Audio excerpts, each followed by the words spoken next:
La casona siempre olía a cera de abeja, a madera vieja y a lavanda seca. Era un olor que para muchos podía parecer rancio o anticuado, pero para mí, Maricruz, era el aroma de la seguridad. Era el aroma de mi padre, don Anselmo, y de su legado. Mientras terminaba de alisar el lazo de satén en el vestido de mi hija Lucero, mis ojos recorrieron el techo alto de la sala, las vigas de roble oscuro que habían soportado terremotos y tormentas durante más de un siglo. Esta casa, situada en el corazón del barrio antiguo de San Ángel, valía una fortuna. Los tasadores la habían valorado recientemente en unos 15 millones de pesos, una cifra que me daba vértigo solo de pensarla, pero que para la familia de mi exmarido era como el olor de la sangre para los tiburones. «Mami, ¿me veo bonita?», preguntó Lucero, sacándome de mis pensamientos. Bajé la mirada hacia mi pequeña de 6 años. Tenía los ojos grandes y expresivos de mi padre, llenos de una inocencia que yo juré proteger con mi vida. «Te ves hermosa, mi amor». Como una verdadera princesa, le dije, besando su frente y acomodando un rizo rebelde detrás de su oreja. «Hoy es tu día. Nadie te lo va a arruinar». Lo dije más para mí misma que para ella. Porque hoy no era solo una fiesta de cumpleaños con pastel y piñata. Hoy era el día en que había accedido, contra todo instinto de supervivencia, a dejar entrar a ellos. A Gabino, mi exesposo, y a su madre, doña Eulalia. La mujer que insistía en que la llamaran doña aunque debía hasta la camisa que traía puesta. Me levanté y caminé hacia la cocina. Mis manos, ásperas por el trabajo diario con disolventes y barnices, temblaban ligeramente. Soy restauradora de juguetes y muebles antiguos. Me gano la vida devolviendo el brillo a cosas que otros consideran basura. Tengo paciencia. Tengo pulso firme. Puedo pasar 10 horas seguidas uniendo fragmentos microscópicos de porcelana sin pestañear. Pero la sola idea de tener a Eulalia en mi casa hacía que me faltara el aire. El timbre sonó. No fue un toque breve y cortés. Fue largo, insistente, casi agresivo. Como si quien estuviera del otro lado tuviera derecho a derribar la puerta. Respiré hondo. 1, 2, 3. Me alisé el delantal sobre mi vestido sencillo y caminé hacia la entrada. Al abrir la pesada puerta de madera tallada, el aire fresco de la tarde fue reemplazado instantáneamente por una nube densa de perfume barato y laca para el cabello. Ahí estaban. Doña Eulalia estaba parada al frente, como una generala pasando revista a sus tropas. Llevaba un vestido de encaje que le quedaba demasiado ajustado y un collar de perlas falsas que tintineaban con cada respiración. Detrás de ella, medio escondido como siempre, estaba Gabino. Mi exmarido lucía más delgado, con ojeras marcadas y ese aire de perpetua derrota que su madre había cultivado en él desde la infancia. Y cerrando la marcha, Berenice, mi excuñada, masticando chicle con la boca abierta y mirando su celular con desinterés. «Vaya, al fin abres», dijo Eulalia sin saludar, empujándome levemente para entrar. «Pensé que nos ibas a dejar en la calle como a perros. Aunque bueno, considerando lo grande que te queda esta casa para 2 personas, no me sorprendería que no escucharas el timbre desde la cocina». Cerré la puerta conteniendo un suspiro. «Hola, Eulalia». «Hola, Gabino». «Pasen, por favor. Lucero los está esperando en la sala». Eulalia no me miró. Sus ojos, pequeños y oscuros como cuentas de vidrio, escanearon el recibidor. No miraba a su nieta, que corría hacia ellos con los brazos abiertos. Miraba el candelabro de cristal de Baccarat que colgaba del techo. Miraba el suelo de mármol italiano. Miraba, calculaba y codiciaba. «¡Abuela! ¡Papá!», gritó Lucero, abrazando las piernas de Gabino. Él sonrió, una sonrisa débil y triste, y le acarició el cabello. «Feliz cumpleaños, princesa», murmuró, sacando un pequeño sobre de su bolsillo. «Te traje algo para tus ahorros». Pero antes de que Lucero pudiera tomarlo, Eulalia intervino, su voz resonando en la acústica perfecta de la sala. «Ay, Gabino, no seas ridículo. ¿Un sobre con dinero? ¡Qué falta de imaginación! Nosotros le trajimos un regalo de verdad. Un regalo digno de mi nieta». Se giró hacia Berenice y chasqueó los dedos. Trae la caja grande, niña. No te quedes ahí parada. Berenice resopló, guardó su celular y salió al coche para traer el regalo. Mientras tanto, Eulalia se acercó a una de las sillas Luis XV que yo había restaurado el mes pasado.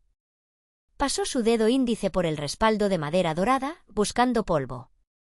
Al no encontrarlo, hizo una mueca de disgusto. «Sigues obsesionada con tus muebles viejos, ¿verdad, Maricruz?», dijo, sin mirarme.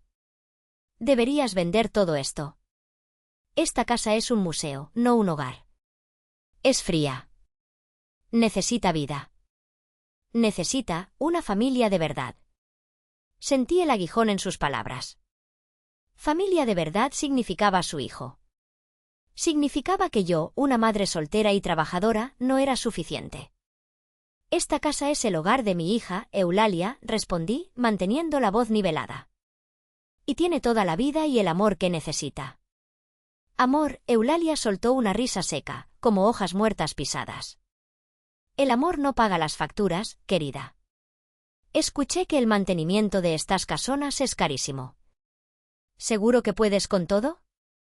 No vaya a ser que termines vendiéndola por centavos a cualquier desconocido. Sería una lástima que el patrimonio de tu padre se perdiera por incompetencia». «Nadie va a vender nada», dije, cortante.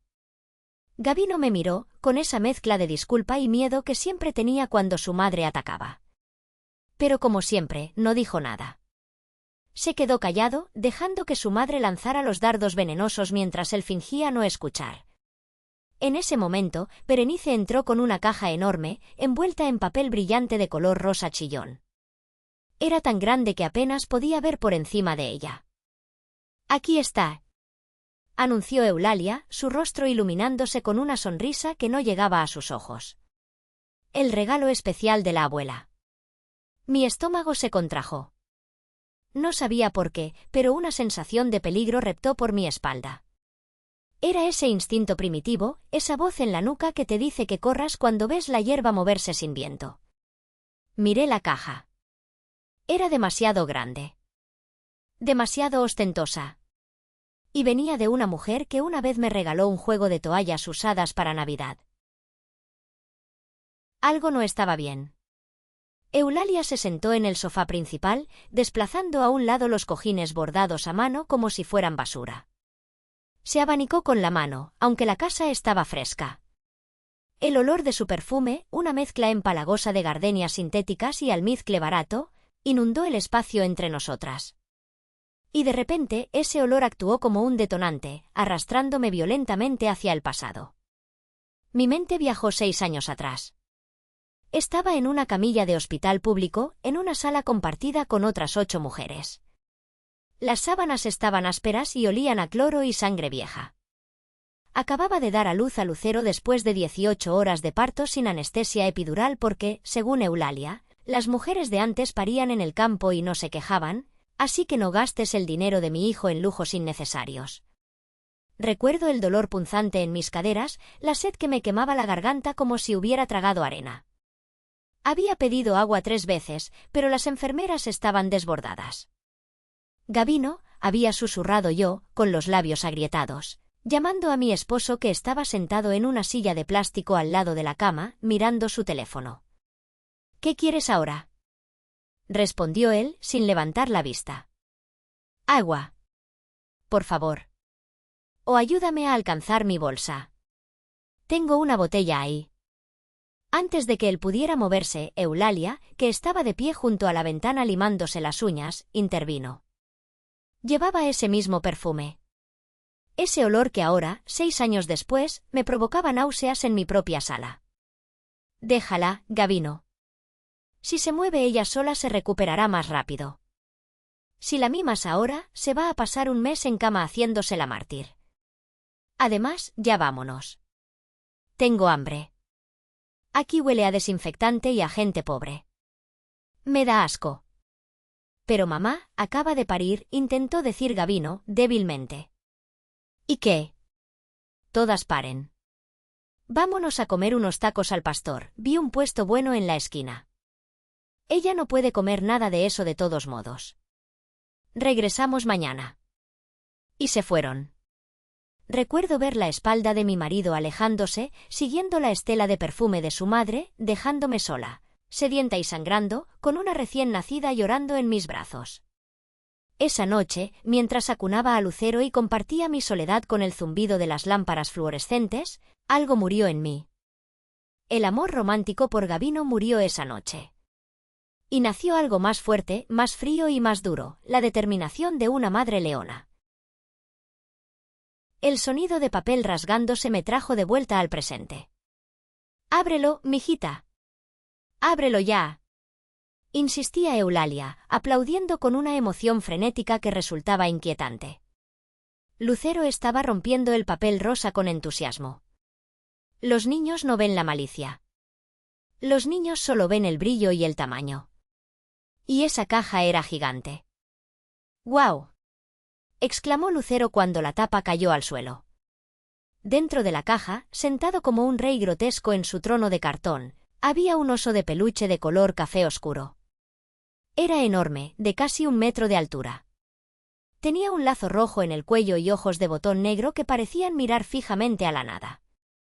«Es muy grande», dije yo, acercándome con cautela. «¿Es un oso de colección?», mintió Eulalia rápidamente, sus ojos fijos en la reacción de Lucero.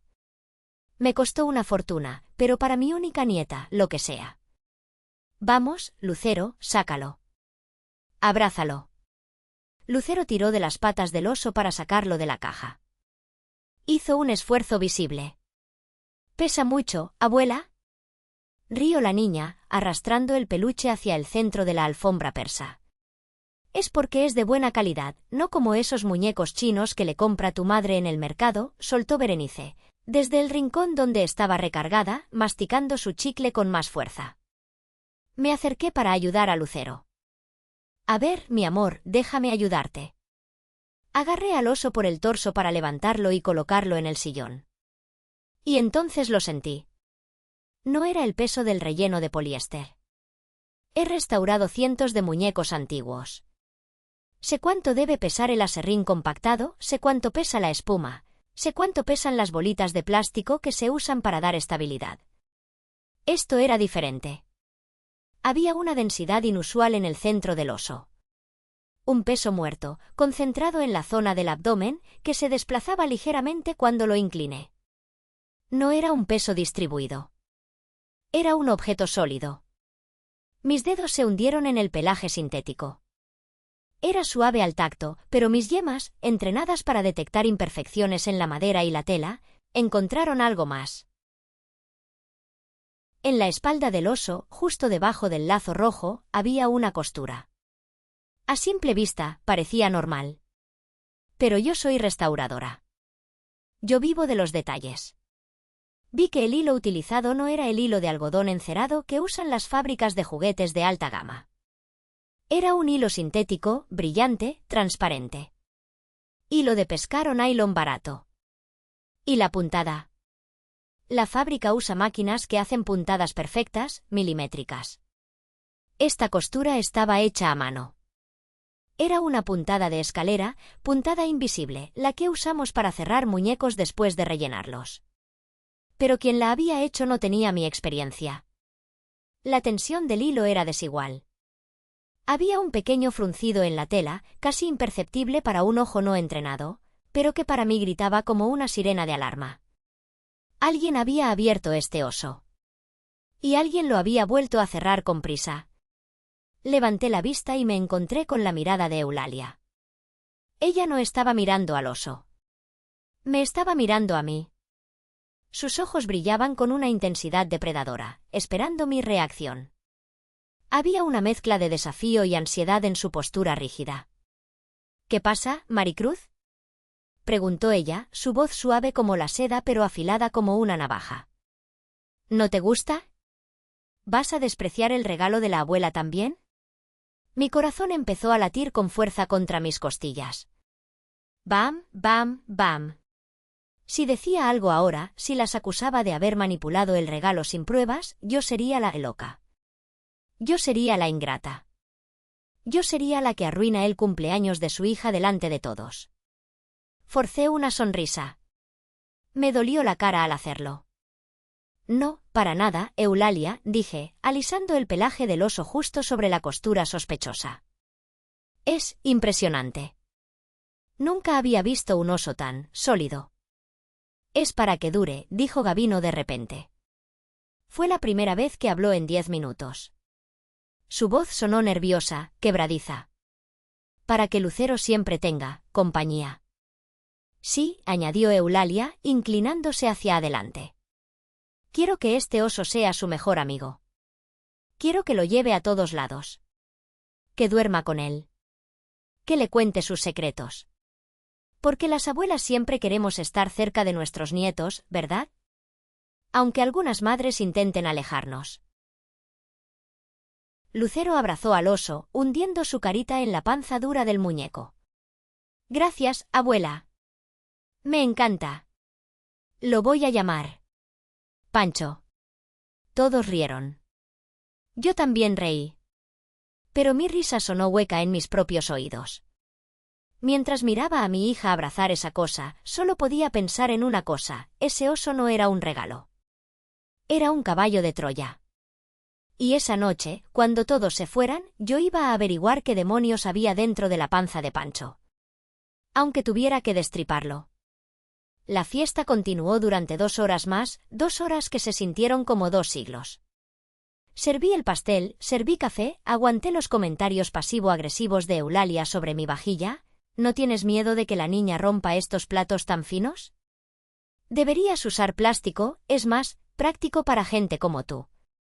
Aguanté la mirada lasciva de Gabino recorriendo la casa, calculando cuánto costaría vender las lámparas, los tapetes, los cuadros. Pero lo que más me costó aguantar fue ver a Lucero arrastrando ese oso maldito por toda la casa. Mami, Pancho quiere pastel, decía ella. Mami, Pancho pesa mucho, cárgalo tú. Cada vez que tocaba al oso, sentía ese bulto rígido en su interior. Y cada vez que lo tocaba, sentía la mirada de Eulalia clavada en mi nuca. Ella no le quitaba la vista de encima al juguete. Estaba vigilando. Estaba esperando. Finalmente, a las 7 de la noche, se levantaron para irse. Bueno, nos retiramos, dijo Eulalia, ajustándose el chal. Mañana vendrá Gabino a llevar a la niña al parque, como acordamos en el convenio. Espero que esté lista y que no me salgas con excusas de que está enferma. Estará lista, dije, abriendo la puerta. Gabino se agachó para despedirse de Lucero. Adiós, princesa. Duerme bien con tu oso, ¿eh? Cuéntale todo lo que hiciste hoy. Sí, papi, prometió Lucero. Cerré la puerta tras ellos y puse el cerrojo. Pasé las 3 cerraduras de seguridad. Luego me recargué contra la madera fría de la puerta y exhalé todo el aire que había estado conteniendo. Mis manos temblaban de rabia, de miedo, de adrenalina. Mami, tengo sueño, dijo Lucero, frotándose los ojos con una mano y arrastrando al oso con la otra. Vamos a la cama, mi amor. La llevé a su cuarto, le puse el pijama y le leí un cuento corto. Ella insistió en poner al oso en la cama, justo al lado de su almohada. No, mi vida, dije suavemente, tratando de que mi voz no sonara a pánico. El oso es muy grande y puede tener polvo. Recuerda que tienes alergia. Mejor lo dejamos aquí, en la silla, vigilando la puerta.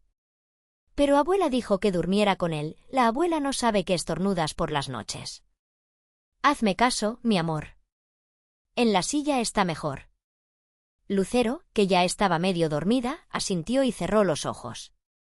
Esperé 5 minutos. 10 minutos. Escuché su respiración volverse profunda y rítmica, ese sonido suave que es la única música que necesita una madre para tener paz. Cuando estuve segura de que estaba profundamente dormida, me levanté. Caminé de puntillas hacia la silla. Tomé al oso. Pesaba. Dios, pesaba como una piedra. Salí de la habitación de mi hija y cerré la puerta con cuidado. Caminé por el largo pasillo oscuro hacia el ala este de la casa, donde tenía mi taller de restauración. Entré en mi santuario. Aquí olía a trementina y barniz. Encendí la lámpara de trabajo, Una luz potente y focalizada que uso para examinar grietas en la madera antigua. Puse al oso sobre la mesa de trabajo metálica. Sus ojos de botón brillaron bajo la luz intensa, como si me estuviera desafiando. Muy bien, Pancho, murmuré, tomando mi bisturí quirúrgico del estuche de herramientas. Vamos a ver qué comiste. Me puse mis gafas de aumento. Con la precisión de un cirujano, localicé la costura de nylon en la espalda. Deslicé la punta del bisturí por debajo del primer hilo. El hilo se cortó con un sonido seco. Hice lo mismo con el segundo. Y el tercero. La herida en la espalda del oso se abrió, revelando el relleno blanco de poliéster. Metí la mano. El relleno estaba compactado, empujado hacia los lados para hacer espacio. Mis dedos rozaron algo frío y liso. Plástico. Profundicé más, apartando la carne sintética del oso. Agarré el objeto y tiré de él. Estaba pegado con cinta adhesiva de doble cara al forro interior, así que tuve que usar fuerza. Finalmente, salió. No era una simple grabadora de voz de esas que venden en las tiendas de espionaje baratas. Lo que tenía en la mano era una caja negra rectangular de unos 10 centímetros de largo. Tenía una antena corta y flexible pegada al costado con cinta aislante negra. Y lo más inquietante, tenía una luz LED diminuta, del tamaño de una cabeza de alfiler, que parpadeaba intermitentemente en color verde. Estaba encendido. Estaba activo. Le di la vuelta al dispositivo. Reconocí la marca. Era un rastreador GPS de alta gama con micrófono GSM integrado. Lo sé porque una vez restauré un escritorio antiguo para un investigador privado y él me habló de estos aparatos. Funcionan con una tarjeta SIM de celular. Puedes llamar al número de la tarjeta y el dispositivo descuelga automáticamente en silencio, permitiéndote escuchar todo lo que sucede alrededor en tiempo real, desde cualquier parte del mundo. Se me heló la sangre en las venas. No era solo una grabadora. Era un teléfono. Era un oído abierto. Gabino y Eulalia no solo querían grabar una discusión. Ellos podían estar escuchando ahora mismo. Podían escuchar mi respiración agitada. Podían haber escuchado el cuento que le leí a mi hija. Podían saber exactamente dónde estaba Lucero en cada segundo del día gracias al GPS. Era una violación tan profunda, tan perversa, que sentí ganas de vomitar. Pero entonces, mi ojo experto captó otro detalle. En el costado del aparato había una ranura para una tarjeta micro SD. Si el dispositivo perdía señal, grababa el audio localmente para subirlo después. Con manos temblorosas, saqué la tarjeta micro SD. Era pequeña, negra, insignificante. Pero en ese pedazo de plástico podía estar la clave de todo. Corrí a mi computadora portátil. Inserté la tarjeta en el adaptador y luego en el puerto lateral. La pantalla parpadeó y se abrió una carpeta de archivos. Había 3 archivos de audio con fecha de ayer. Ayer, cuando el oso todavía estaba en posesión de ellos. Mi dedo se posó sobre el ratón. Dudé un segundo. ¿Quería escuchar? ¿Quería saber cuán profundo era el odio que me tenían? Sí. Necesitaba saberlo. Era mi munición. Hice doble clic en el primer archivo. El sonido estática llenó el silencio de mi taller. Y luego, la voz inconfundible de doña Eulalia rompió el aire, tan clara como si estuviera parada detrás de mí. Asegúrate de que la batería esté cargada al 100%, inútil. No quiero que se apague a mitad de semana. Sí, mamá, ya lo revisé, era la voz de Gabino. Pero sigo pensando que es arriesgado. ¿Y si Maricruz lo encuentra? Esa tonta no va a encontrar nada, respondió Eulalia con desprecio. Está demasiado ocupada lijando sus muebles viejos. Además, la niña no va a soltar el oso. Escúchame bien, Gabino, el plan es simple. Mañana, cuando vayas a recoger a la niña, provócala. Dile que la ves flaca, que la ropa está sucia. Haz que Maricruz se enoje. Necesitamos que grite. Necesitamos que insulte. ¿Y si no grita? Preguntó Berenice, su voz sonando más lejos. Entonces tú, dijo Eulalia, le pellizcas el brazo a la niña disimuladamente cuando nadie vea. Si la niña llora y Maricruz no la calma rápido, tenemos audio de negligencia. El abogado dijo que con 3 clips de audio donde ella suene histérica o la niña suene angustiada, podemos solicitar una orden de emergencia para quitarle la custodia temporal. Hubo una pausa en la grabación. Solo se escuchaba el roce de la tela. Y luego, la frase que selló su destino. La frase que hizo que mis lágrimas se secaran instantáneamente y fueran reemplazadas por una furia fría y calculadora. Y una vez que tengamos la custodia de la mocosa, dijo Eulalia, con una voz llena de codicia pura, solicitaremos el control del fideicomiso y la administración de la casa. Esa casona vale 15 millones, Gabino. Con eso pagamos mis deudas de juego, compramos un departamento en Polanco y nos sobra para vivir como reyes. Esa restauradora de cuartas se va a quedar en la calle, donde pertenece. El audio terminó. Me quedé mirando la pantalla, paralizada. No era solo maldad. Era un crimen. Era conspiración. Era fraude. Miré al oso destripado sobre mi mesa. Sus ojos de botón seguían sonriendo. Querían pruebas de que estoy loca, susurré al aire vacío del taller. Pues van a ver de lo que es capaz una loca para defender su casa y a su hija. Saqué mi celular y marqué un número que tenía guardado para emergencias, pero que esperaba nunca tener que usar a esta hora. ¿Bueno? Contestó una voz adormilada pero firme al tercer tono. Paloma, soy Maricruz, dije. Mi voz sonaba extraña, metálica, despojada de miedo. Perdón por la hora. Pero necesito que vengas mañana a primera hora. Tengo un oso que tienes que escuchar. Y creo que vamos a necesitar a la policía. La oficina de la licenciada Paloma estaba ubicada en un edificio moderno de cristal en la zona de Angelópolis. Un contraste total con la atmósfera colonial y antigua de mi casa. El aire acondicionado zumbaba suavemente, manteniendo el ambiente a unos fríos 18 grados, pero yo sentía que estaba ardiendo por dentro. Eran las 9 de la mañana del día siguiente.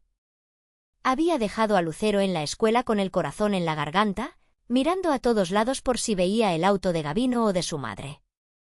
Sabía que no harían nada en público, no todavía, pero la paranoia se había instalado en mi pecho como un parásito. Paloma, mi amiga desde la preparatoria y ahora una de las abogadas de familia más temidas de Puebla, terminó de escuchar la grabación en su computadora.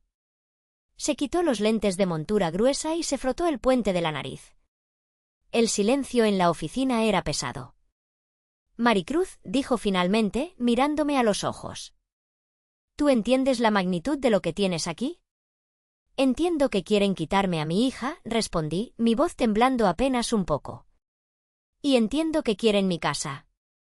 Es más que eso, Paloma se inclinó hacia adelante, cruzando las manos sobre su escritorio de caoba. Esto es conspiración. Es acecho agravado. Es violación de la privacidad de una menor. Y es intento de fraude procesal. Si presentamos esto ante un juez de lo familiar, Gabino no solo perderá las visitas, perderá la patria potestad para siempre. Y doña Eulalia, bueno, doña Eulalia podría terminar pasando sus últimos años jugando cartas en el penal de San Miguel. Sentí un escalofrío. A pesar de todo, a pesar del odio y el desprecio que me habían mostrado, la idea de enviar al padre de mi hija a la cárcel me revolvía el estómago. No por él, sino por Lucero. ¿Cómo le explicas a una niña de 6 años que su abuela y su papá son monstruos? ¿Es necesario llegar a tanto, Paloma? Pregunté, mirando mis manos entrelazadas. Solo quiero que me dejen en paz. Quiero una orden de restricción. Quiero que se alejen de mi casa y de mi dinero. Paloma suspiró y se levantó para servirse un café. Maricruz, eres demasiado buena. Y ese es tu problema. Ellos huelen tu bondad como los perros huelen el miedo. Escúchame bien, si solo pides una orden de restricción, ellos van a apelar. Van a decir que el audio fue manipulado. Van a decir que tú pusiste el dispositivo para incriminarlos. Tienen abogados sucios que saben jugar ese juego. Y mientras tanto, seguirán acosándote, seguirán envenenando a Lucero contra ti. ¿Quieres vivir así los próximos 12 años hasta que tu hija sea mayor de edad? Negué con la cabeza. No. No podía vivir con miedo. No podía vivir revisando cada peluche, cada regalo, cada esquina de mi propia casa. No, dije firmemente. Entonces tenemos que aplastarlos, dijo Paloma, volviendo a su asiento con una determinación feroz. Tenemos que asegurarnos de que no puedan levantarse nunca más. El audio es bueno, es excelente, pero para asegurar una condena penal por extorsión y fraude, necesitamos algo más. Necesitamos flagrancia. Necesitamos que confiesen su intención de despojarte de tus bienes y de tu hija, y necesitamos que lo hagan mientras creen que están ganando. ¿Qué sugieres? Pregunté, sintiendo que ya sabía la respuesta. Vamos a tenderles una trampa, Paloma sonrió, una sonrisa afilada que me recordó porque siempre ganaba sus casos. La trampa de la codicia. Ellos creen que eres débil, inestable y tonta. Vamos a darles exactamente lo que quieren ver. Vas a invitarlos a tu casa. Vas a decirles que te rindes. ¿Que me rindo? Sí. Vas a decirles que la presión es demasiada, que Lucero es incontrolable y que estás pensando en ceder la custodia y la administración de los bienes porque no puedes con todo. Sentí una punzada de indignación. Pero eso es mentira. Yo puedo con todo. Lo sé y tú lo sabes. Pero ellos necesitan creerlo. Cuando crean que te has roto, bajarán la guardia. Su arrogancia los hará hablar.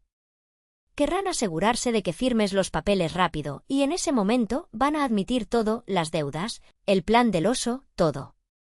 Y cuando lo hagan, Paloma señaló hacia el techo, nosotros estaremos escuchando. No con un oso de peluche, sino con micrófonos judiciales autorizados. ¿Y la policía? Tengo un contacto en la fiscalía especializada. Si les damos el audio del oso como prueba inicial, nos darán luz verde para un operativo encubierto en tu casa. ¿Estarán afuera, en una camioneta sin rotular? Yo estaré contigo, escondida o conectada vía remota. En el momento en que ellos admitan el delito, la policía entra. Me quedé mirando por la ventana hacia la ciudad. Pensé en mi padre, don Anselmo, que trabajó toda su vida para comprar esa casona y restaurarla ladrillo por ladrillo. Pensé en cómo Eulalia había llamado muebles viejos a su legado. Pensé en cómo Gabino me había dejado sola en el hospital. Y pensé en Lucero, abrazando a un oso que tenía un micrófono en la panza. La duda se disipó. Fue reemplazada por una calma fría, de acero. Hagámoslo, dije, volviéndome hacia Paloma. ¿Cuándo? Mañana mismo, respondió ella. No hay que darles tiempo de pensar. La codicia es impaciente. Salí de la oficina de Paloma con un plan y un guión. Me sentía como una actriz a punto de salir al escenario más importante de su vida. Ya no era Maricruz la víctima. Era Maricruz la directora de la obra, y ellos no sabían que el telón estaba a punto de caer sobre sus cabezas. Regresé a casa y pasé la tarde preparando el escenario. Lucero estaba con mi vecina de confianza, una señora mayor que la adoraba, así que tenía la casa para mí sola. Primero, volví a coser el oso. Usé el mismo hilo de nylon que ellos habían usado, imitando la puntada torpe de Berenice para que no sospecharan que había sido abierto. Dejé el dispositivo adentro, pero le quité la tarjeta SIM y la tarjeta de memoria original, reemplazándolas por unas vacías. No quería que siguieran rastreándome de verdad, pero necesitaba que el aparato pareciera intacto por si se les ocurría revisarlo. Luego, preparé la tecnología de mi lado. Mi padre, a pesar de amar lo antiguo, era un fanático de la acústica. Había instalado un sistema de sonido de alta fidelidad oculto en las molduras del techo de la sala principal. Los altavoces eran invisibles, pero potentes. Conecté mi teléfono al sistema vía Bluetooth y probé el audio. Reproduje un fragmento de música clásica. El sonido llenó la sala, nítido y envolvente. Perfecto. Luego, busqué el archivo de audio que había extraído del oso, la grabación de su conspiración. Lo dejé listo en la pantalla principal de mi reproductor, a un solo toque de distancia. Finalmente, coloqué 2 cámaras pequeñas, tipo Nannycam, que Paloma me había prestado.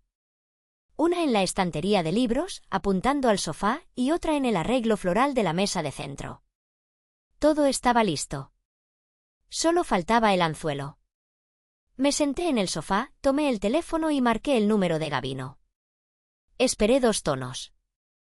¿Qué quieres?, contestó él, con ese tono seco que usaba cuando no estaba su madre cerca para decirle qué decir.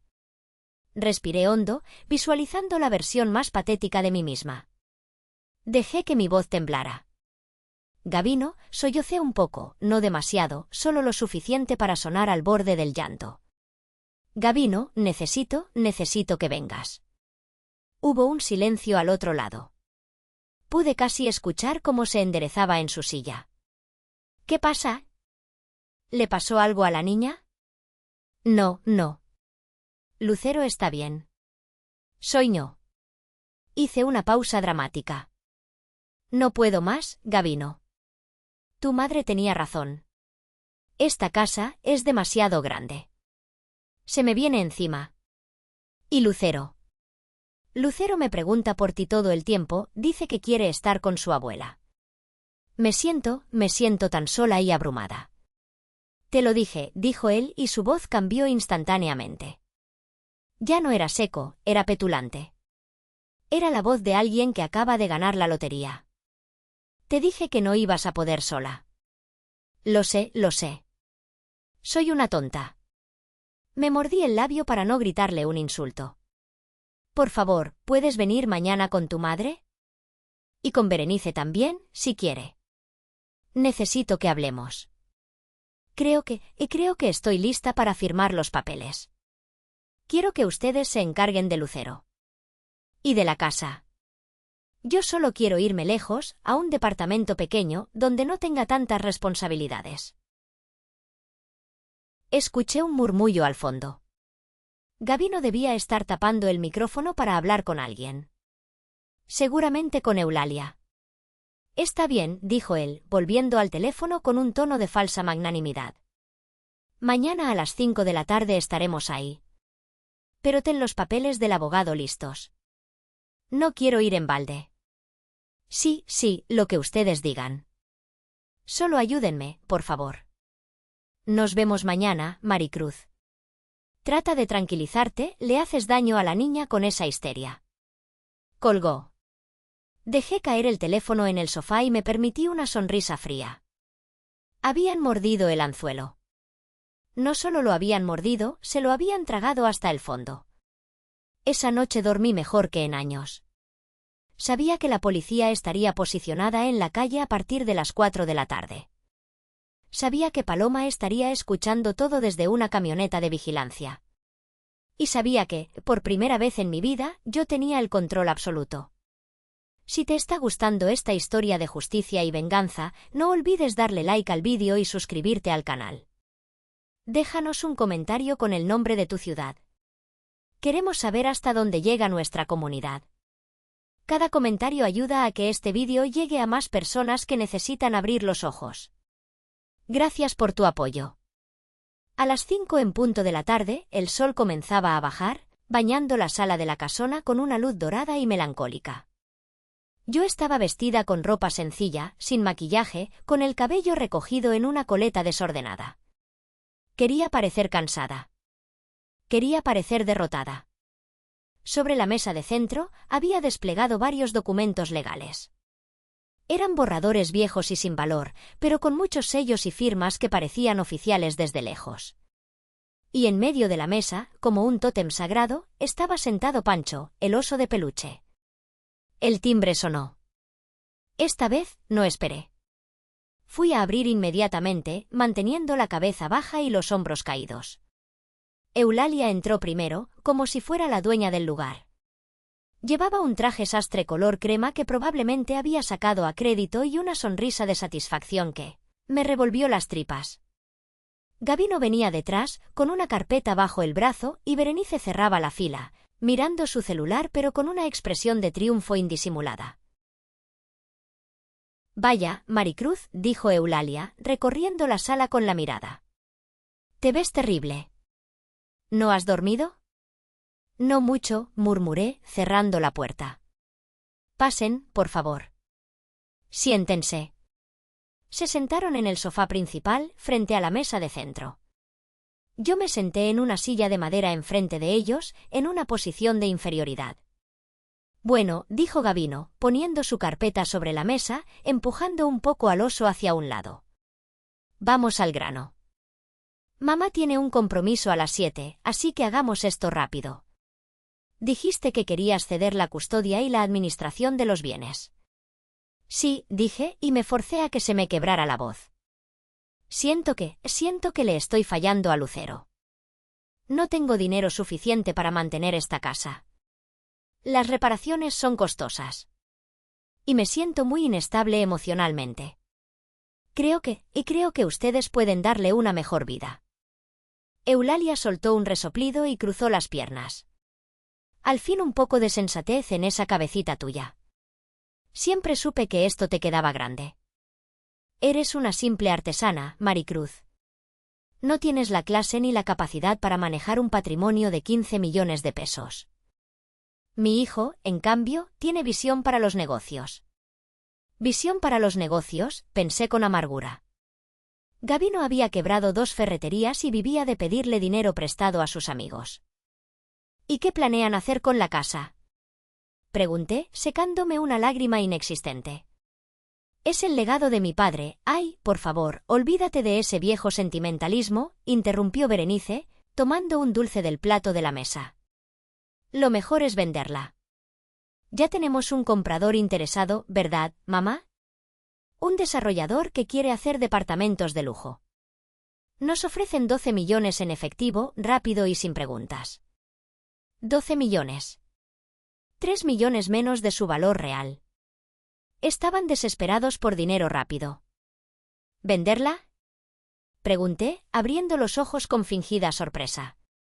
¿Pero y dónde viviríamos Lucero y yo?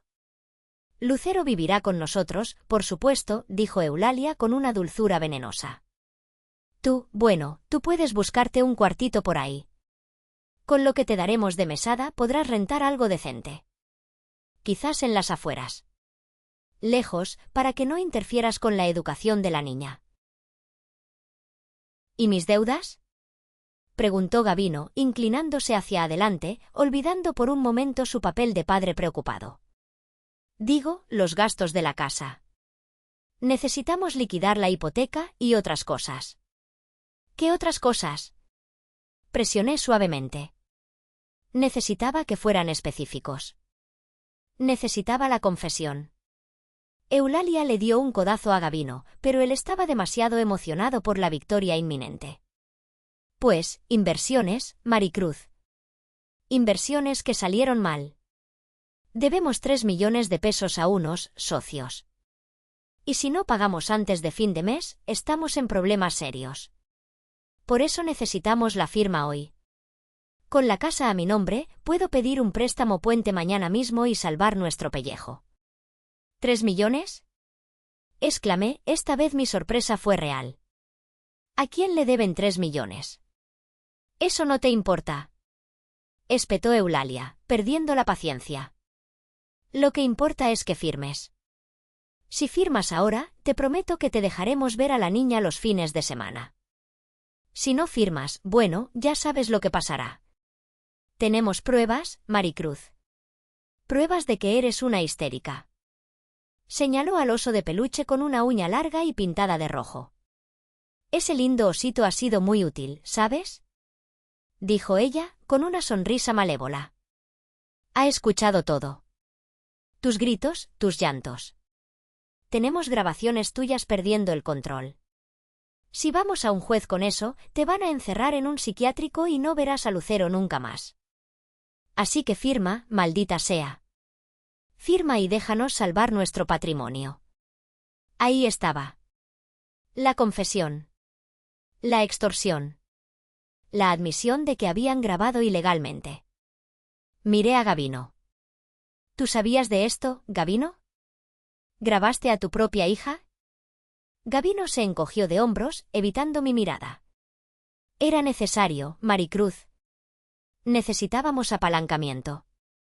No ibas a soltar el dinero por las buenas. Y mamá tiene razón, esas deudas nos están matando. Es por el bien de la familia. Por el bien de su familia, corregí yo, sintiendo cómo mi postura cambiaba. Dejé de encorvarme. Levanté la barbilla. Mis manos dejaron de temblar. Eulalia notó el cambio. Sus ojos se entrecerraron. ¿Qué te pasa? ¿Por qué me miras así? Firma el maldito papel. No, dije. Mi voz resonó clara y fuerte en la sala, sin rastro de lágrimas. ¿Cómo que no? Eulalia se puso de pie, roja de ira. ¿Te atreves a desafiarme? Tengo las grabaciones. Tengo al juez en mi bolsillo. ¿Te voy a destruir? No, Eulalia. Tú no tienes nada. Me puse de pie lentamente. Caminé hacia el oso de peluche. Lo acaricié suavemente en la cabeza. Ustedes creen que son muy listos, dije, mirándolos a los tres. Creen que pueden entrar a mi casa, insultar mi inteligencia y amenazar con quitarme a mi hija usando un juguete espía. Pero cometieron un error. Un error muy grave. ¿De qué hablas, loca? Gritó Berenice. Subestimaron a la simple artesana, respondí. Yo restauro cosas, Berenice. Veo los detalles que otros ignoran. Vi la costura en la espalda del oso la misma noche que lo trajeron. La cara de Gabino palideció. Eulalia se quedó inmóvil. Encontré el micrófono, continué, dando un paso hacia ellos. Encontré el GPS. Y encontré sus grabaciones de prueba. Esas donde planeaban cómo provocarme. Esas donde hablaban de vender mi casa para pagar sus deudas de juego. Eso es mentira, balbuceó Gabino. No puedes probar nada. Es tu palabra contra la nuestra. Ay, Gabino, saqué mi celular del bolsillo. ¿Todavía no entiendes? Estamos en el siglo XXI. Toqué la pantalla de mi teléfono. De repente, la voz de Eulalia estalló desde las molduras del techo, amplificada por el sistema de sonido envolvente de la casa. Era potente, clara y absolutamente innegable. Y una vez que tengamos la custodia de la mocosa, solicitaremos el control del fideicomiso. Esa casona vale 15 millones, pagamos mis deudas. Esa restauradora de cuarta se va a quedar en la calle. El sonido rebotaba en las paredes de piedra, llenando cada rincón de la sala. Era como la voz de Dios juzgando a los pecadores. Eulalia retrocedió tambaleándose, como si la hubieran golpeado físicamente. Su rostro pasó del rojo ira al blanco cadavérico en un segundo. Se llevó una mano al pecho, boqueando. Gabino miraba al techo, a los altavoces invisibles, con la boca abierta. Berenice dejó caer su celular al suelo. Pausé la grabación. El silencio que siguió fue ensordecedor. ¿Decías que era mi palabra contra la tuya? Pregunté suavemente. No. Es tu voz contra ti misma. Apaga eso. Chilló Eulalia, recuperando su furia. Es ilegal. Me grabaste sin mi permiso. Ustedes grabaron a mi hija sin mi permiso, repliqué. Y por cierto, todo lo que han dicho en los últimos 15 minutos, sobre las deudas, sobre el plan de extorsión, sobre la venta de la casa, todo eso también se ha grabado. Y no solo se ha grabado. Se ha transmitido. ¿Transmitido? Susurró Gabino, con el sudor perlando su frente.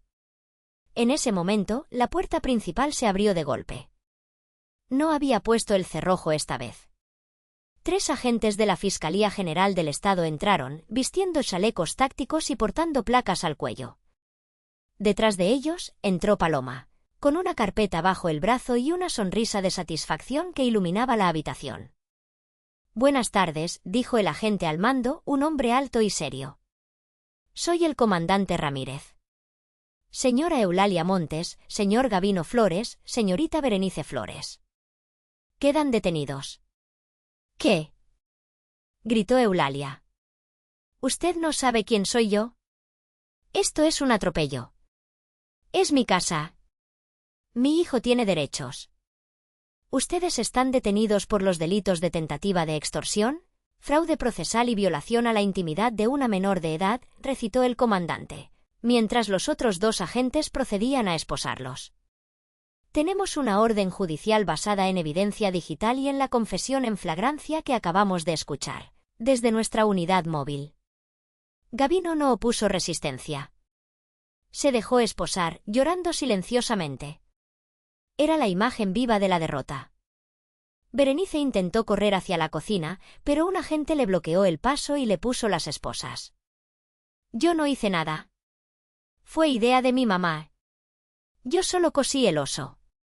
Lloriqueaba Berenice. Eulalia, sin embargo, luchó. Cuando el agente le tomó las muñecas, ella se retorció y escupió hacia mí. ¡Maldita!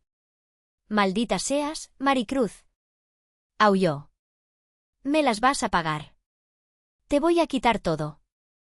Esa casa es mía. Mi hijo se la merece. Me acerqué a ella, manteniendo una distancia segura. La miré a los ojos, esos ojos que durante años me habían mirado con desprecio, y no sentí miedo. Solo sentí lástima. Esta casa nunca fue tuya, Eulalia, dije con calma. Y nunca lo será. Lo único que es tuyo ahora son tus deudas y una celda en el penal. Espero que te gusten los uniformes color beige, porque el encaje ya no te va a servir. Llévensela, ordenó el comandante. Los agentes empujaron a los 3 hacia la salida. Gavino me miró una última vez antes de salir. Maricruz, perdóname, mamá me obligó, tienes 34 años, Gavino, le dije, sin emoción. Ya era hora de que dejaras de culpar a tu mamá y empezaras a ser un hombre. Pero ahora es tarde. La puerta se cerró tras ellos, llevándose el olor a perfume barato y la toxicidad que había envenenado mi vida durante tanto tiempo. Me quedé sola en la sala con Paloma. El silencio volvió a la casona, pero esta vez no era un silencio pesado. Era un silencio limpio. Un silencio de paz. Paloma se acercó y me abrazó. Lo hiciste, amiga. Lo hiciste. Sí, susurré, sintiendo cómo las rodillas me temblaban ahora que la adrenalina bajaba. Se acabó. Miré al oso de peluche en la mesa. Pancho. El instrumento de su maldad se había convertido en su verdugo. ¿Qué hacemos con el oso?, preguntó Paloma. Tomé al oso por una oreja. La policía lo necesita como evidencia, dije. Después de eso, espero que lo quemen. Lucero necesita juguetes nuevos. Juguetes que no tengan micrófonos. La adrenalina es una droga curiosa. Te mantiene de pie cuando el mundo se derrumba, te da la fuerza para enfrentar leones, o en mi caso, suegras sociópatas. Pero cuando la amenaza desaparece, la adrenalina se evapora y te deja con una resaca brutal. Esa noche, después de que la policía se llevara a Eulalia, Gavino y Berenice, y después de que Paloma se marchara con la evidencia bajo el brazo, la casa quedó sumida en un silencio sepulcral. Me senté en el suelo de la sala, justo donde Eulalia había estado exigiendo mi rendición horas antes. Me abracé las rodillas y temblé. No lloré. Simplemente temblé. Miré mis manos. Eran las mismas manos que habían lijado madera esa mañana, pero ahora parecían las manos de una extraña. Había enviado al padre de mi hija a la cárcel. Había destruido una familia. ¿Mami? La voz somnolienta de Lucero me sacó de mi trance. Estaba parada en el umbral de la sala, frotándose los ojos y arrastrando su manta favorita. ¿Dónde están mi papá y la abuela? Escuché gritos. Me levanté rápido, limpiándome la cara con las manos y forzando una calma que no sentía. Me acerqué a ella y la cargué. Pesaba, pero era un peso dulce, un peso vivo, no como el peso muerto y frío de aquel oso de peluche. Se tuvieron que ir, mi amor, le mentí suavemente, acariciando su cabello. Tuvieron una emergencia de trabajo. Pero todo está bien. Mami está aquí. ¿Van a volver mañana?, preguntó ella, recargando su cabeza en mi hombro. Esa pregunta fue como un cuchillo en mi estómago. ¿Cómo le dices a una niña que su padre es un delincuente? ¿Cómo le explicas que la abuela que le regala dulces también le regala micrófonos espía? No, mi cielo. No van a volver mañana. Se van a ir de viaje por un tiempo largo. Lucero pareció aceptar la explicación. A los 6 años, el tiempo es un concepto abstracto y los adultos siempre están yendo y viniendo. La llevé de vuelta a su cama y me acosté con ella. No la solté en toda la noche. Cada vez que escuchaba un ruido en la calle, me tensaba, esperando ver a Eulalia rompiendo la ventana. Pero nadie vino. Solo el viento de Puebla golpeando los muros de piedra de la casona. Los días siguientes fueron un torbellino burocrático que puso a prueba mi cordura. Tuve que ir al Ministerio Público a ratificar mi denuncia. Tuve que sentarme frente a peritos psicológicos que evaluaron a Lucero, con mucho tacto, gracias a Dios, para confirmar que no había daño emocional grave. Tuve que escuchar las grabaciones del oso una y otra vez mientras los fiscales transcribían cada palabra venenosa de Eulalia. Es un caso sólido, me aseguró el fiscal, un hombre canoso con cara de haber visto demasiado. Tenemos la intención, la preparación y la ejecución. Además, el hecho de que usaran un dispositivo GPS en una menor agrava todo. No van a salir bajo fianza. Y no salieron. El juez dictó prisión preventiva justificada. El riesgo de fuga era alto, y el riesgo para la víctima, yo y mi hija, era evidente. Ver a Eulalia tras el cristal de la sala de audiencias, vestida con el uniforme beige del penal, sin su maquillaje y sin sus joyas falsas, fue una experiencia surrealista. Parecía más pequeña. Más vieja. Pero sus ojos seguían destilando el mismo odio puro. Sin embargo, la justicia legal no fue lo único que los golpeó. El karma, como dicen, tiene un sentido del humor muy oscuro. Una semana después del arresto, Paloma llegó a mi casa con una carpeta de documentos y una expresión grave pero satisfecha. Tengo noticias sobre la situación financiera de tus suegros, dijo, poniendo la carpeta sobre la mesa de la cocina. Es peor de lo que pensábamos. Abrí la carpeta. Eran copias de títulos de propiedad, estados de cuenta y notificaciones de embargo. ¿Qué es esto? Esto, Maricruz, es la razón por la que estaban tan desesperados por tu casa. Eulalia no solo debía 3 millones de pesos. Debía casi 5 millones. Y no a un banco. Paloma señaló un nombre en un documento de préstamo informal. Le debe dinero a El Turco. Es un prestamista de la zona de mercados que no se anda con juegos. Eulalia hipotecó su propia casa, la de Gabino y hasta el local comercial de Berenice con este tipo. Los intereses la estaban comiendo viva. Dios mío, susurré. El plan era simple, quedarse con tu casa, venderla rápido a ese desarrollador corrupto por 12 millones, pagarle al Turco los 5 millones y quedarse con el resto. Era su boleto de salida. Era su salvación. ¿Y ahora? Ahora que están en la cárcel y no pueden pagar, Paloma pasó la página. El Turco ejecutó las garantías. Ayer tomaron posesión de la casa de Eulalia. ¿La sacaron? Bueno, ella no estaba ahí, obviamente. Pero sacaron sus cosas a la calle. Literalmente. Los vecinos me enviaron fotos. Paloma me mostró su celular. En la pantalla vi la imagen de la casa de Eulalia, una construcción pretenciosa de 2 pisos en una colonia de clase media. En la banqueta, bajo la lluvia, había montañas de ropa, muebles estilo Luis XV falsos y cajas de cartón empapadas. Había gente, vecinos, curiosos, hurgando en la basura, llevándose lo que podían. Todo su imperio de apariencias, dijo Paloma, terminó en la basura. Berenice perdió su local de costura. Gabino perdió su auto, que también estaba empeñado. No les queda nada. Absolutamente nada. Miré la foto. Debería haber sentido lástima. Debería haber sentido compasión por una anciana que lo pierde todo. Pero luego recordé la voz en la grabación, esa restauradora de cuarta se va a quedar en la calle. Eulalia había proyectado su propio destino en mí. Ella quería que yo estuviera en esa banqueta. Quería que mi hija durmiera bajo la lluvia. Justicia poética, murmuré. Justicia real, corrigió Paloma. Y hay algo más. Gabino quiere hablar contigo. Me tensé. ¿Hablar conmigo? Su abogado de oficio dice que quiere llegar a un acuerdo. Quiere declararse culpable a cambio de una reducción de pena y quiere pedirte perdón. Dice que si retiras los cargos contra su madre, él asume toda la culpa. Cerré la carpeta de golpe. El sonido resonó en la cocina como un disparo. No. Maricruz, piénsalo. Si aceptas, te ahorras el juicio largo. Él se va a la cárcel unos años, Eulalia sale libre pero sin un centavo, dije que no, Paloma.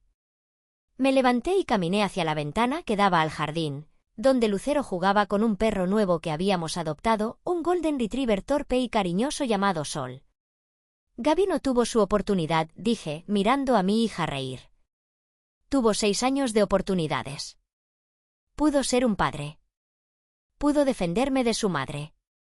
Pudo decir no cuando le dieron el oso con el micrófono. Pero no lo hizo. Eligió ser el hijo de mami hasta el final. Eligió traicionarnos. Me giré hacia Paloma. No voy a negociar con terroristas emocionales. Eulalia es la autora intelectual, ella planeó todo. Ella es el peligro real. Si sale libre, vendrá por nosotras. Su odio es su motor. Necesito que se quede encerrada hasta que sea demasiado vieja para hacernos daño. Paloma sonrió y asintió lentamente. Esa es la respuesta que esperaba. Solo tenía que preguntarte por protocolo. Le diré al fiscal que vamos a juicio completo. Vamos por la pena máxima. El juicio se llevó a cabo 6 meses después. Fue un proceso a puerta cerrada para proteger la identidad de Lucero, pero la tensión en la sala era palpable.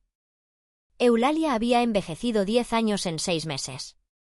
Su cabello, antes teñido de un negro azabache impecable, ahora mostraba raíces grises y grasientas. Su piel estaba flácida.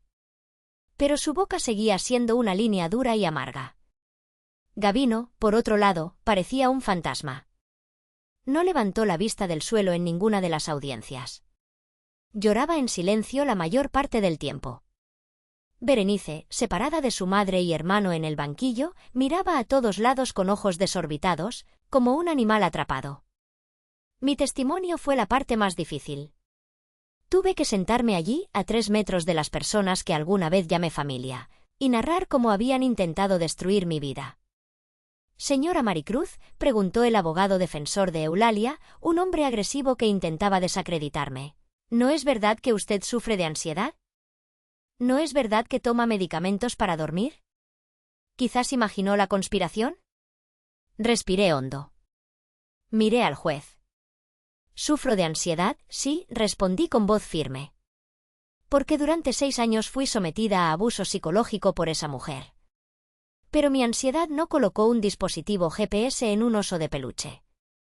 Mi ansiedad no grabó a la acusada admitiendo que quería vender mi casa para pagar sus deudas de juego. La evidencia no tiene ansiedad, abogado. La evidencia es matemática. El abogado se quedó callado. No tenía argumentos contra las grabaciones. Luego llegó el momento de reproducir los audios en la sala. Escuchar de nuevo la voz de Eulalia diciendo «esa tonta no va a encontrar nada», resonó en las 4 paredes del juzgado. Vi cómo el juez, un hombre severo con gafas, fruncía el ceño con disgusto al escuchar cómo planeaban pellizcar a la niña para hacerla llorar. Eso fue el clavo final en su ataúd. Ningún juez, ningún ser humano con sangre en las venas, podía perdonar la crueldad premeditada contra una niña de 6 años. El día de la sentencia, la sala estaba llena.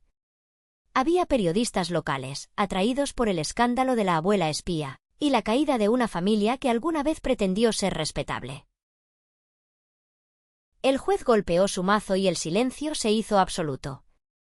Pónganse de pie los acusados. Eulalia se levantó con dificultad. Gabino tuvo que ser sostenido por un guardia. Considerando la gravedad de los hechos, la premeditación, la alevosía y la participación de múltiples autores en perjuicio de una menor de edad y con fines de lucro ilícito, Leyó el juez: este tribunal encuentra a los acusados culpables. Sentí que Paloma me apretaba la mano bajo la mesa. A la acusada Eulalia Montes, por ser la autora intelectual y promotora de los delitos de extorsión agravada en grado de tentativa, violación de comunicaciones privadas y violencia familiar, se le condena a una pena de 12 años de prisión sin derecho a libertad condicional. Eulalia soltó un grito ahogado. 12 años. A su edad, eso era prácticamente una cadena perpetua. Al acusado Gabino Flores, por su complicidad directa y violación de los deberes parentales, se le condena a 8 años de prisión y la pérdida definitiva de la patria potestad sobre la menor Lucero Flores. Gabino se desplomó en la silla, sollozando ruidosamente.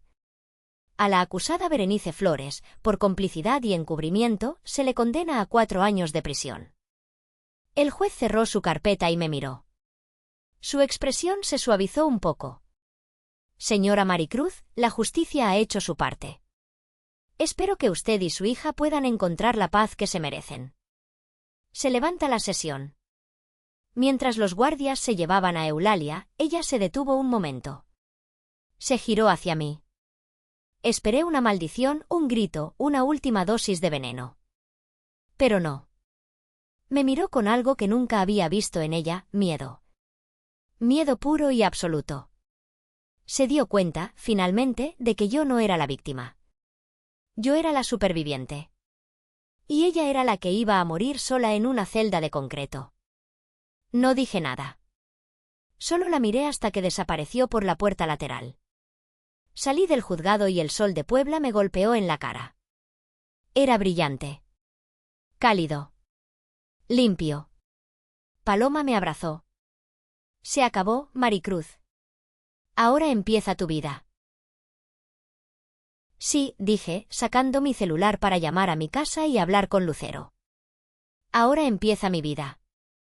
El primer año después del juicio fue un año de limpieza. Y no me refiero solo a limpiar el polvo. Limpié mi vida. Lo primero que hice fue contratar a un equipo de seguridad para revisar cada centímetro de la casona. Quería estar segura de que no había más micrófonos, cámaras o sorpresas desagradables. Encontraron una copia de la llave de la entrada escondida en una maceta del patio trasero. Seguramente Gabino la había dejado ahí años atrás. Cambié todas las cerraduras. Instalé un sistema de alarma moderno. Mi casa volvió a ser mi fortaleza. Luego, me enfoqué en Lucero. Ella tuvo pesadillas durante un tiempo. Soñaba que el oso Pancho le hablaba con la voz de la abuela. La llevé a terapia de juego, una psicóloga maravillosa que la ayudó a entender que los adultos a veces cometen errores muy graves y que no es culpa de los niños. Papá está en un lugar donde le enseñan a portarse bien, le explicamos. Era la verdad más amable que podíamos darle. Poco a poco, la risa de Lucero volvió a ser genuina. Dejó de preguntar por su abuela. Los niños son resilientes, mucho más que nosotros. Llenan los espacios vacíos con amor nuevo si se les da la oportunidad. Y yo me aseguré de llenar su vida de amor. Adoptamos a Sol, el perro, que se convirtió en su verdadero guardián. Sol no tenía micrófonos en la panza, solo un corazón enorme y ganas de jugar. En cuanto a mí, canalicé toda mi energía en mi trabajo. La historia del oso espía se había filtrado a la prensa local, aunque protegieron mi identidad. Sin embargo, en los círculos de coleccionistas de antigüedades, se corrió la voz de que yo era la restauradora que había descubierto un dispositivo de espionaje gracias a mí. Conocimiento de costuras. Irónicamente, eso disparó mi negocio. Clientes de alta gama empezaron a buscarme. Si tiene ojo para ver un hilo de nylon en un oso de peluche, es seguro verá los detalles en mi silla Luis XV, decían. Convertí la planta baja de la casona en un taller-galería oficial. Restauraciones San Ángel. Contraté a 2 asistentes. Mis ingresos se triplicaron. Ya no tenía que preocuparme por vender la casa para mantenerla. La casa se mantenía sola. Un día, estaba terminando de barnizar un escritorio victoriano cuando recibí una carta del penal de San Miguel. El sobre era barato, el papel áspero. La letra era de Gabino. Mis manos ya no temblaban. Me preparé un té, me senté en mi jardín, ahora lleno de flores que yo misma había plantado, sin Eulalia criticando mis gustos, y abrí la carta. Maricruz, espero que tú y Lucero estén bien. Aquí adentro los días son largos. Mamá está en el ala de mujeres, dicen que está muy enferma. Tiene artritis y nadie la visita. Berenice salió por buena conducta hace un mes, pero no ha venido a verme. Supongo que está enojada. Te escribo porque quiero pedirte algo. No dinero. Sé que no tengo derecho. Solo quiero pedirte que, cuando Lucero sea mayor, le digas que yo la quería. A mi manera cobarde y rota, la quería. No fui un hombre, fui una sombra de mi madre. Y ahora estoy pagando el precio. No espero que me perdones. Solo espero que ella no me odie tanto como yo me odio a mí mismo. Gabino. Leí la carta 2 veces. Luego, saqué mi encendedor. Miré la llama azul y naranja bailar en la brisa de la tarde. Acerqué la esquina del papel al fuego. Vi cómo las palabras de disculpa, las excusas tardías y el arrepentimiento de un hombre que solo valoró lo que tenía cuando lo perdió, se convertían en ceniza negra. No le iba a decir a Lucero que su padre la quería a su manera. El amor no daña. El amor no espía. El amor no intenta vender el techo de tu hijo para pagar deudas de juego. Le diría la verdad cuando fuera mayor. Le diría que su madre luchó por ella contra dragones y monstruos, y ganó. Soplé las cenizas y dejé que el viento se las llevara. Me levanté y fui al taller. Lucero estaba ahí, ayudando a mis asistentes, pintando un trozo de madera con colores brillantes. Se veía feliz. Se veía segura. Se veía libre. Me acerqué a ella y la abracé por la espalda. ¿Qué haces, mi amor? Estoy arreglando esto, mami, dijo ella, mostrándome su obra maestra llena de pintura chorreada. Como tú. Te está quedando precioso. Miré alrededor de mi casa, mi taller, mi vida. Todo estaba en su lugar. No había fantasmas. No había deudas. No había suegras malvadas. Había costado lágrimas y miedo, pero finalmente, el regalo más grande no había sido un oso de peluche gigante. El regalo había sido la verdad. Y la libertad que viene con ella. A veces, pienso en esa noche.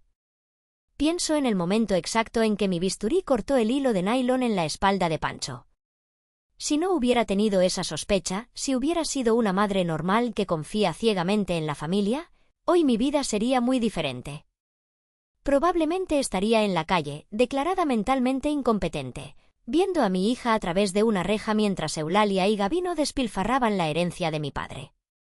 Aprendí una lección brutal pero necesaria: la sangre no te hace familia. La lealtad, el respeto y el amor te hacen familia. Y a veces, los enemigos más peligrosos no son los extraños en la calle, sino aquellos que se sientan a tu mesa y te sonríen mientras afilan el cuchillo bajo el mantel. El karma existe, sí. Eulalia perdió su casa y su libertad por codiciar la mía. Pero el karma no trabaja solo. Necesita que nosotros, las víctimas, dejemos de tener miedo y empecemos a actuar. Necesita que seamos valientes para cortar los hilos, abrir las costuras y exponer la podredumbre que se esconde en el relleno. Hoy duermo tranquila. Mi hija duerme tranquila. Y en algún lugar de una celda fría, doña Eulalia tiene mucho tiempo para pensar en el error de subestimar a una madre que defiende su nido. ¿Y tú?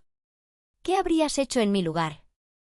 ¿Habrías aceptado el trato de Gabino para evitar el juicio? ¿Crees que fui demasiado dura al dejar que la abuela de mi hija se pudriera en la cárcel? ¿O piensas que recibieron exactamente lo que merecían? Déjame tu opinión en los comentarios. Los leo todos. Si esta historia te hizo sentir algo, por favor dale like al vídeo y suscríbete al canal. Activa la campanita para no perderte ninguna historia del Rincón del Drama. ¡Hasta la próxima!